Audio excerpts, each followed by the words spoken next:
రాజధాని పనుల కోసం రెడీమిక్స్ చిప్స్ తయారీ కోసం రెడీమిక్స్ మిక్సర్ ప్లాంట్ ఏర్పాటు చేశారు. ఇక్కడ సిమెంట్ కాంక్రీట్ కలిపిన రెడీమిక్స్ రెడీ చేస్తున్నారు. చూడండి, ఇక్కడ నుంచి భవనాలకి అంటే కట్టడాల దగ్గరికి సరఫరా చేస్తారని చెప్తున్నారు.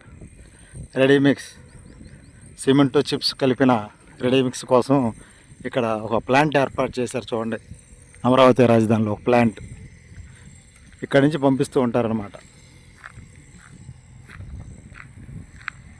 Ready-mix plant